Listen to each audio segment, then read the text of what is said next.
டிஎம்கேவோட பிரச்சனையே பாத்தீங்கன்னா ஏடிஎம்கே தான்.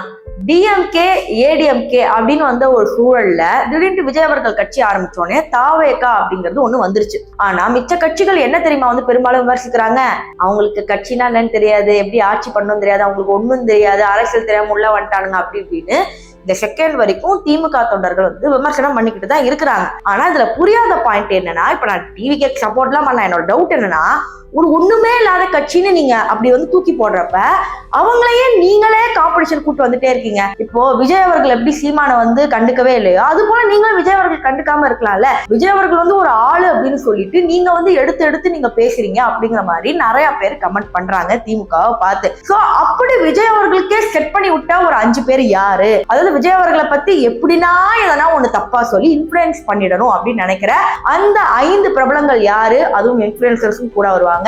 அவங்க யாருன்னு தெரிஞ்சுக்கணும்னா இந்த வீடியோ ஃபுல்லா பார்க்கணும். சோ வாங்க வீடியோக்குள்ள போகலாம். வெறித்தனமா இருக்கும். ஃபர்ஸ்ட் வந்து நம்ம யார் பார்க்க போறோம்னா ரோஸ்ட் பிரதர்ஸ் அப்படிங்கிற இவங்க 2 பேரும் தான். அதாவது தமிழ்நாட்டினுடைய சாதனைகளை பட்டியலிடுற இவங்க தமிழ்நாட்டுல எவ்வளவு குற்றங்கள் நடக்குது அப்படிங்கறத பட்டியலிட மறுக்கிறாங்க.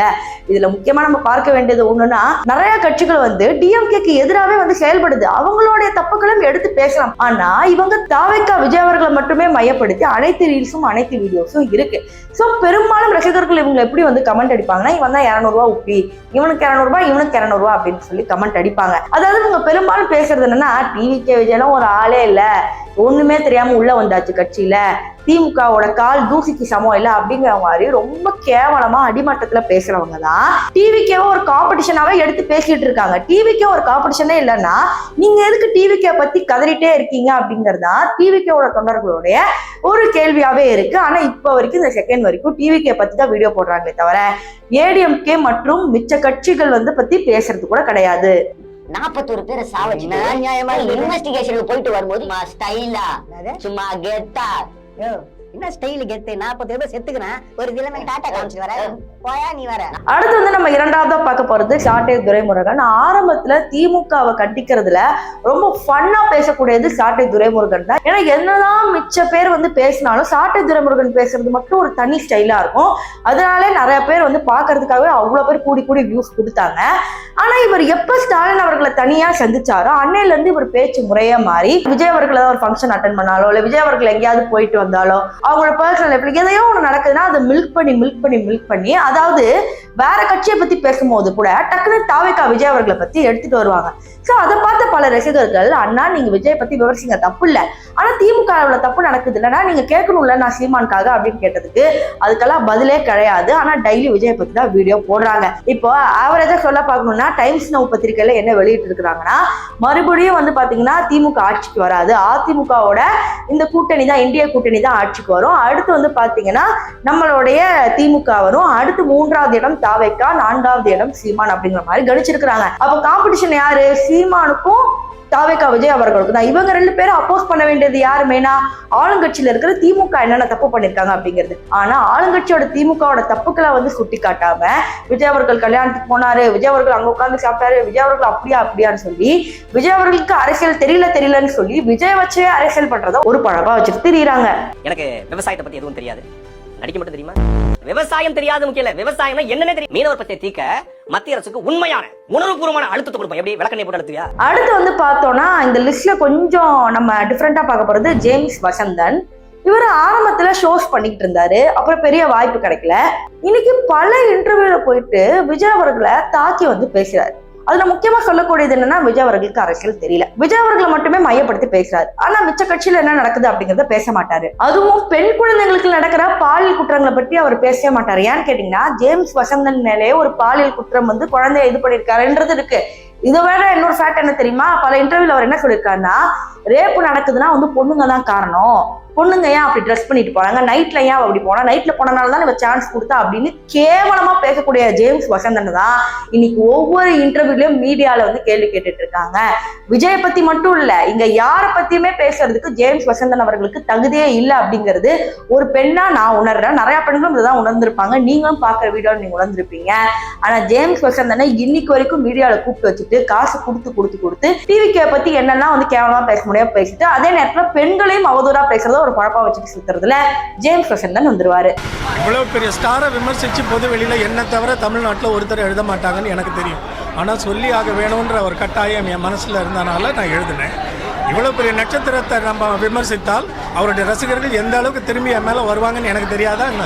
27 வருடங்களாக தமிழ் ஊடகத்தில் இருக்கிறேன், என்ன வரும்னு தெரியும். ஆனால் எனக்குன்னு ஒரு பொறுப்பு இருக்குது, மூத்த ஊடகவியலாளனா அப்படின்றனால நான் எழுதினேன். எதிர்ப்புகளை பற்றி நான் எப்பவுமே கவலைப்பட்டதில்லை, அஞ்சியதில்லை. அப்படி இருந்திருந்தால் 27 வருடங்கள் நிலைத்திருக்க முடியாது என்ன. அடுத்து வந்து நம்ம பார்க்க போறது அன்பானந்தம். இவர் இன்ஸ்டாகிராம்ல ஒரு பிரபலமா இருக்கிற பட்சத்துல திமுகவோட நல்லது என்னென்ன சொல்றதை தாண்டி யாராவது தாவேக்கால ஏதாவது சப்போர்ட்டா ஒரு வீடியோ போட்டாங்கன்னா அந்த வீடியோ எடுத்து இவர் ரிப்ளை வீடியோ போடுவாங்க, இவரோட வீடியோ எடுத்து தாவேக்காரங்க வீடியோ போடுவாங்க. ஸோ இது வந்து கொழாயடி சண்டையாட்டம் உள்ளுக்குள்ளே இன்ஸ்டாகிராம்ல வந்து டெய்லியும் ஒரு சண்டை நடந்துட்டு தான் இருக்குது. இவருடைய அப்பா பாத்தீங்கன்னா திமுக கட்சியில ஒரு முக்கியமான ஆளா இருக்கிறாங்க. அதனால வந்து பாத்தீங்கன்னா இவங்க 3 பேருமே வந்து வேட்புமனு கொடுத்துருக்காங்க. இப்ப இதுல இன்னும் ஒரு ட்விஸ்டான மேட்டர் என்னன்னா, இவர் வந்து ஒரு வீடியோவை டெலீட் பண்ணிட்டாரு. ஆக்சுவலி அது என்ன வீடியோ நான் வந்து சொல்றேன். இவர் வந்து உதயநிதியை கூட்டத்துல இருந்து இப்படி போட்டோ பிடிக்கிறாரு, செல்ஃபி அப்படியே தள்ளி விட்டு உதயநிதி அப்படியே அப்படின்னு தள்ளி விட்டு போறாரு. இது பயங்கரமா ஃபேமஸ் ஆகி காரி துப்புனாங்க.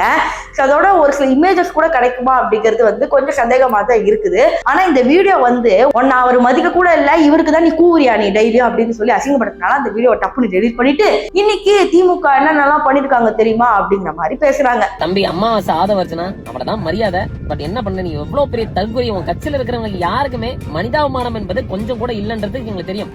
41 பேர் செத்தப்போ உன் தலைமை கண்ணு முன்னாடி 30க்கும் மேற்பட இறந்து கடந்தப்போ உன் தலைவன் எதுவுமே ரியாக்ட் பண்ணாம அவன் பாட்டு கிளம்பி போயிட்டாரு. அடுத்து வந்து நம்ம பார்க்க போறது லவுட் ஸ்பீக்கர். இதற்கு முன்னாடி வீடியோல வந்து அவங்களை மென்ஷன் பண்ணிருப்பேன், பல வாட்டி போட்டு அடிச்சிருக்கோம். ஆனா இந்த ஸ்பெசிபிக்கான வீடியோல ஏன் கடைசியா மென்ஷன் பண்றேன் அப்படின்னு கேட்டீங்கன்னா, திமுகக்கு முட்டு கொடுக்கலாம், ஆனா வந்து ஒரு கேவலமா வந்து பேசக்கூடாது இல்லையா, அதுக்கு வந்து லவுட் ஸ்பீக்கர் வந்து சூப்பரா பண்ணுவாங்க. அதாவது இந்த விளாத்திக்குளம் கேஸ் நடந்துச்சு இல்லையா, அதற்கு அவர்கள் எப்படி முட்டு கொடுத்தாங்கன்னா, ஒரு பொண்ணுக்கு வந்துட்டு இப்படி நடக்குதுன்னா கவர்மெண்டே குற்றம் கொள்ளக்கூடாது, மக்களாகிய நம்ம மேல இது பண்ணிக்கணும், நம்ம ப்ரொடெக்டிவா இருக்கணும், இது வந்து சொசைட்டி நல்லா மாறணும் அப்படின்னு ஏதோ சோசியல் மீடியா போனுன்னு அது இதுன்னு எங்கிட்ட எடுத்துட்டு போயிட்டு கவர்மெண்ட் மேல தப்பே இல்லை அப்படிங்கிற மாதிரி வீடியோவை முடிச்சுட்டாங்க. இது மட்டும் இல்லாம ஒரு திமுகவோட பிரமுகர் 3 வருஷத்துக்கு முன்னாடி மனு கொடுக்க வந்தவங்கள டப்புன்னு தலையில அடிச்ச வீடியோவை பார்த்துட்டு அதெல்லாம் இல்லைங்க, அது வந்து 3 வருஷத்துக்கு முன்னாடி நடந்த வீடியோ, அது சும்மா விளையாட்டு தான் அடிச்சாங்க நியூஸ் சொன்னாங்கன்னு ரொம்ப கேவலமா பேசுறாங்க.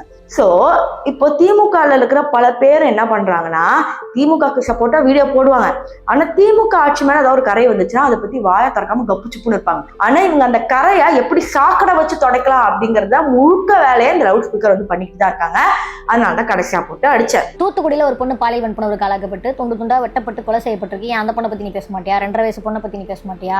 7 வயசு பொண்ணை பத்தி நீ பேச மாட்டியா? எத்தனையோ சம்பவங்கள் இந்த மாதிரி நடந்துட்டே தான் இருக்கு. ஏன் நீ அதை பத்தி பேச மாட்டேற? புரிஞ்சுக்கோங்கடா, நீங்க அவ்வளவு நல்லவனுங்களாம் கிடையாது. இதுக்கு அரசாங்கம் காரணமான்னு கேட்டா கண்டிப்பா கிடையாது. 18 வயசு கீழே இருக்கிற பிள்ளையை தொட்டா போக்சோல உள்ள போயிருவோம், இல்ல அப்படின்னா வந்துட்டு ஆயுள் தண்டனை கிடைக்கும், இல்ல அப்படின்னா உச்சபட்சமா மரண தண்டனை கிடைக்கும். எல்லாமே தெரிஞ்சுதான் அந்த தப்பு பண்றானுங்க. ஏன்னா அந்த நேரத்துக்கு அவனுக்கு தேவைப்படுது. இப்படி தேவைப்படுறதுனாலதான் சொந்த பிள்ளையவே அப்ப ரேப் பண்றான்ற நியூஸ்லாம் நம்ம கேள்விப்படுறோம்ல. இதுல வந்து நீங்க கேட்பீங்க, நிறைய பேர் தாவேக்காவோட சப்போர்ட்டர்ஸா நீ அப்படியா இப்படியான்னு. அதெல்லாம் கிடையாது. I am general. ஏன்னா இந்த மீடியா சேனல் எடுக்கும்போது நம்ம ஜென்ரலா தான் பேச வேண்டும். ஸோ இப்போ வந்து தாவேக்கா பத்தி தவறுகளே இல்லையான்னு கேட்டீங்கன்னா அதுல ஒரு ட்விஸ்ட் இருக்கு. சங்கீதா மற்றும் விஜய் அவர்களுடைய இந்த டிவோர்ஸ் இஷ்யூல கண்டிப்பா என்னமோ ஒன்று நடந்திருக்கு அப்படின்னு எல்லாராலையும் யூகிக்க முடிஞ்சது. ஏன்னா பெரும்பாலும் ரூமர்ஸ் சங்கீதா அவர்களும் வெளிப்படையா ஒரு நடிகையோட இருக்காங்கன்னு சொல்லியாச்சு. ஆனா அப்ப தாவேக்கால இருந்த பல பேர் என்ன வீடியோ போட்டாங்கன்னா, விஜய் அவர்கள் இப்படி பண்ணிருக்க வேண்டாம், விஜய் அவர்கள் கல்யாணத்துக்கு போகிருக்க கூடாது, அது எனக்கே ஒரு மாதிரி இருக்குன்னு ஓப்பனா விர்ச்சுவல் வாரியர்ஸ் வந்து வீடியோ போட்டாங்க. அதாவது தலைவர்கிட்ட இருக்கிற தப்பை சுட்டி காமிச்சு போட்டு நிறைய பேர் என்ன சொன்னாங்கன்னா, இனிமே விஜய் அவர்களை நாங்க ஒரு ஐடியலா மோட்டிவேஷனா பார்க்க மாட்டோம், ஆனா ஒரு நல்ல தலைவரா ஒரு மாற்று தலைவரா நாங்க எதிர்பார்க்கிறோம் அப்படின்னு சொல்றது எத்தனை பேரால முடியும்? அதாவது நிறைய பேர் முட்டு கொடுத்துட்டு இருக்கிற சமயத்துல தாவேகா தலைவர் விஜய் அவர்கள் பண்ணது தப்பு அப்படின்னு சொல்லி இது பண்ணாங்க. ஒரு சில பேர் வந்து பர்சனல் லைஃப் அப்படி இப்படி உருட்டி விட்டாலும் பெரும்பாலும் ஈவன் நானே விஜயோட ஃபேன் தான், நானே கூட என்ன சொல்றேன்னா அவர் பண்ணது தப்பு தான் அப்படிங்கிற மாதிரி நாங்க ஓப்பனா பேசி நிறைய பேர் ஸ்டேட்மெண்ட் கொடுத்தாங்க. ஆனா இந்த பக்கம் திமுக இருக்கிற அத்தனை கரைகளும் பாத்தீங்கன்னா எப்படியாவது வாஷ் அவுட் பண்ணி வேற ஏதாவது பண்ணணும் தான் நினைக்கிறாங்களே தவிர, ஃபார் எக்ஸாம்பிள் விளாத்திக்குளம் கேசிங் வந்து பயங்கரமா பத்தி எரிஞ்சுக்கிட்டு இருக்கு. தேவா இன்ஃபுளுசர்ஸ் அவங்க 2 பேரும் பாருங்க, அந்த குட்டி பசங்க கூட்டு வந்து வீடியோ எடுத்து போடுறாங்க. அதாவது மக்களை எப்படிலாம் திசை திருப்பலாம் அப்படிங்கிறது எல்லாமே இவங்க பண்ணிக்கிட்டு தான் இருக்காங்க. ஆனா திமுக ஆட்சியில என்னென்ன பண்ணுதுன்னு யாராலையும் மறுக்க மறுக்க முடியாது. அவங்க நல்லதும் பண்ணியிருக்காங்க. நான் முதல்வன் பல திட்டங்கள்னால பல பேர் பயன்பட்டு இருக்காங்க, அது எந்த ஒரு டவுட்டும் இல்லை. ஆனா நல்ல திட்டங்கள் விட நெகட்டிவ்க்கு தான் பெரிய இம்பாக்டா இருக்கும். அதுவும் பெண்களுக்கு பாதுகாப்பு இல்லை அப்படிங்கிறது மிகப்பெரிய இம்பாக்டா இருக்கிறனால திமுக 2026ல வரக்கூடாது அப்படிங்கிறது எல்லாருடைய கருத்தா இருக்கு. சோ இதை பத்தி நீங்க என்ன நினைக்கிறீங்க? அடுத்த வாட்டி திமுக வரணுமா, இல்ல திமுகக்கு மாற்று கட்சியா ஏடிஎம்கே வரும் அப்படிங்கிற மாதிரி டைம்ஸ் பத்திரிக்கை சொல்லியிருக்கு. சோ இதை பத்தி உங்களோட எண்ணங்கள் என்ன அப்படிங்கறத மறக்காம கமெண்ட் செக்ஷன்ல சொல்லுங்க.